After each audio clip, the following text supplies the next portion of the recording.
அஸ்ஸலாமு அலைக்கும். Hello all, welcome to Rifaiz dairy. Mutton kurma இல்லைனா மட்டன் கரியானம் எப்படி செய்கிறதுன்னு பார்க்கலாம். வீடியோ சப்ஸ்கிரைப் பண்ணாமல் பார்க்குறீங்கன்னா சப்ஸ்கிரைப் பண்ணிக்கோங்க. இந்த கரியானத்தை நெய்ச்சோறு, தேங்காய் சோறு, புரோட்டா, ஈவன் வெள்ளைச்சோறு கூட சேர்ந்து சாப்பிட்லாம். ரொம்ப நல்லாயிருக்கும் இது செய்கிறதுக்கு. நான் இன்றைக்கி 1/2 கிலோ மட்டனில் கரியானம் எப்படி செய்கிறதுன்னு காமிச்சிருக்கேன். அதுக்கான மெஷர்மெண்ட்ஸ் தான் இந்த வீடியோவில் இருக்குது. 1 பெரிய வெங்காயம் இந்த மாதிரி ஸ்லைஸாக கட் பண்ணி எடுத்துக்கணும். நான் எடுத்திருந்த பெரிய வெங்காயம் ரொம்ப பெருசாக இருந்தது, அதனால நான் 1.5 வெங்காயம் எடுத்துக்கிட்டேன். இது கூடவே கொஞ்சமாக கொத்தமல்லி, புதினா, 4 பச்சை மிளகா, உங்களுக்கு காரத்துக்கு எவ்வளோ தேவைப்படுதோ அதுக்கேற்ற மாதிரி அட்ஜஸ்ட் பண்ணிக்கோங்க. இது கூடயே ஒரு பெரிய சைஸ் தக்காளி இந்த மாதிரி சின்ன சின்னதாக கட் பண்ணி எடுத்துக்கணும். 10 15 சின்ன வெங்காயம் தோல் உரிச்சி எடுத்துகிட்டு நல்லா கழுவிட்டு மிக்சர் ஜாரில் சேர்த்து இந்த மாதிரி கொஞ்சம் குறப்பாக அரைச்சி எடுத்துக்கணும். 1 டேபிள் ஸ்பூன் இஞ்சி பூண்டு விழுது, 3 4 டேபிள் ஸ்பூன் தயிர், 2 டீஸ்பூன் மிளகாய்த்தூள், 3/4 டீஸ்பூன்லேருந்து 1 டீஸ்பூனுக்குள்ளே மல்லித்தூள், 1 டீஸ்பூன் கரம் மசாலா, 4 டீஸ்பூன் பட்டை கிராம்பு பொடி, இது கூடயே தேவையான அளவு உப்பு. கரியானத்தில் உருளைக்கிழங்கு சேர்த்து சாப்பிட்டா ரொம்ப நல்லாயிருக்கும். நான் ஒரு மீடியம் சைஸ் உருளைக்கிழங்கு இந்த மாதிரி கட் பண்ணி எடுத்துக்கிட்டேன். 3/4 கப் தேங்காய் இந்த மாதிரி சின்ன சின்னதாக கட் பண்ணதை 3/4 கப் அளந்து வச்சுருக்கேன். இது கூடயே 4 6 முந்திரி பருப்பு சேர்த்து நான் காமிச்சிருக்க மாதிரி நல்லா சாஃப்டாக அரைச்சி எடுத்துக்கணும். உங்களுக்கு கசகசா கிடைக்கும்னா நீங்கள் கசகசாவை சுடுதண்ணியில் ஊற வச்சு இது கூட சேர்த்து அரைச்சி எடுத்துக்கலாம். இப்போ ஒரு பாத்திரத்தில் 3 4 டேபிள் ஸ்பூன் எண்ணெய் சேர்த்துக்கணும். எண்ணெய் நல்லா சூடானதுக்கப்புறம் நம்ம கட் பண்ணி வச்சுருக்க வெங்காயத்தை இது கூட சேர்ந்து வதக்கி எடுத்துக்கணும்.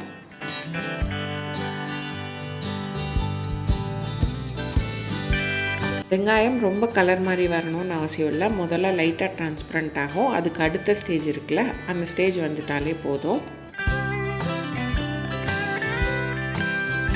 இந்த அளவு வெங்காயம் வதங்கி வந்ததுக்கப்புறம் இது கூட நம்ம அரைச்சி வச்சுருக்க சின்ன வெங்காயம் பேஸ்ட்டையும் சேர்த்து நல்லா வதக்கி விட்டுக்கணும்.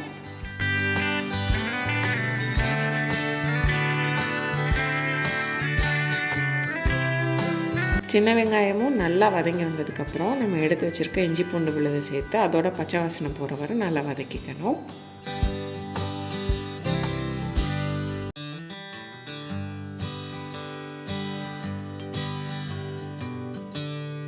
இப்போ இது கூடவே எடுத்திருக்க புதினா, மல்லி சேர்த்து முதல்ல வதக்கிட்டு அதுக்கப்புறமா நம்ம எடுத்திருக்க பச்சை மிளகாயை சேர்த்து வதக்கிக்கணும். நான் பச்சை மிளகாயை ஸ்லிட் பண்ணி சேர்த்துருக்கேன். உங்களுக்கு காரத்துக்கு எவ்வளோ தேவையோ அதுக்கேற்ற மாதிரி சேர்த்துக்கோங்க. இதெல்லாம் வதங்கினதுக்கப்புறம் நம்ம கட் பண்ணி வச்சுருக்க தக்காளியும் சேர்த்து நல்லா வதக்கி எடுத்துக்கணும். தக்காளி நல்லா மசிஞ்சு வர மாதிரி வதக்கி எடுத்துக்கணும்.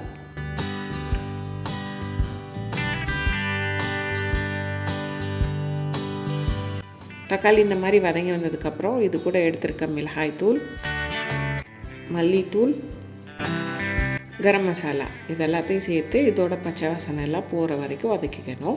கரம் மசாலான்னு நான் சேர்த்துருக்கிறது பட்டை, கிராம்பு, ஏலக்காய் 3 சேர்த்து அரைச்ச பொடி தான்.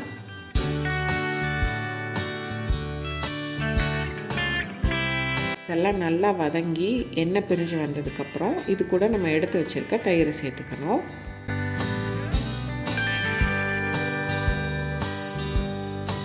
தயிர் சேர்த்ததுக்கப்புறம் இதுலேருந்து எண்ணெய் பிரிஞ்சு வரணும். இந்த மாதிரி எண்ணெய் பிரிஞ்சு வந்ததுக்கப்புறம் நம்ம எடுத்து வச்சுருக்க மட்டனையும் இது கூட சேர்த்துக்கலாம்.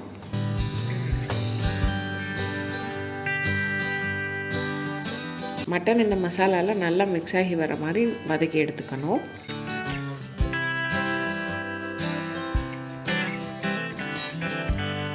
இந்த மாதிரி வதக்குனதுக்கப்புறம் மட்டன்லேருந்து எண்ணெய் பிரிஞ்சு வர்றதுக்காக நான் லைட்டாக மூடி வச்சுக்கிட்டேன். ஃபுல்லாக கவர் பண்ணிடக்கூடாது, லைட்டாக மட்டும் மூடி வச்சுக்கிட்டா போதும். மட்டனில் எண்ணெய் பிரிஞ்சு வந்ததுக்கப்புறம் இது கூட எனக்கு 3 கப் தண்ணி தேவை, அதனால் நான் 3 கப் தண்ணி சேர்த்து இந்த மாதிரி நல்லா கலந்துக்கிட்டேன். தண்ணி லைட்டாக கொதிக்க ஆரம்பிக்கும் போது நம்ம மூடி போட்டு விசில் போட்டு மட்டன் எவ்வளோ நேரம் குக் ஆகிறதுக்கு எடுக்குமோ அவ்வளோ நேரம் குக் பண்ணிக்கணும். மட்டன் நல்லா வெந்ததுக்கப்புறம் இது கூட உருளைக்கிழங்கு சேர்த்து இதை ஒரு விசில் மட்டும் வேக வச்சு எடுத்துக்கிட்டேன். குக்கரில் ஒரு விசிலில் உருளைக்கிழங்கு வெந்துடும். நான் அதை ஆஃப் பண்ணிவிட்டு இதோட தம்மெல்லாம் போனதுக்கப்புறம் ஓப்பன் பண்ணி காட்டுறேன். இந்த மாதிரி தான் இருக்கும். இப்போ மறுபடியும் ஸ்டவ் ஆன் பண்ணிவிட்டு இது மாதிரி கொதித்து வந்ததுக்கப்புறம் இது கூட நம்ம அரைச்சி வச்சுருக்க தேங்காய் பேஸ்ட்டையும் சேர்த்துக்கணும். இந்த பேஸ்ட்டை சேர்த்துட்டு நல்லா கலந்து விட்டுட்டு இதை லைட்டாக ஒரு கொதி வர வர வெயிட் பண்ணணும்.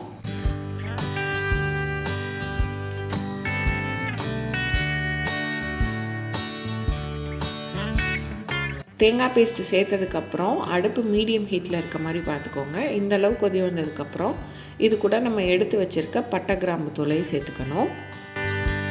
பட்டை கிராம்பு தூள் சேர்த்து இதை ஒரு தடவை நல்லா கலந்து எடுத்துக்கணும்.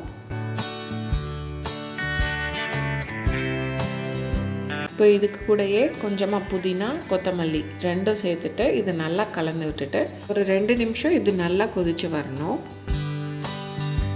தேங்காய் சேர்த்ததுக்கப்புறம் ரொம்ப நேரம் கொதிக்க விடக்கூடாது. அப்படி கொதிக்க விட்டோன்னா ஒரு மாதிரி திரளாக வந்துடும்.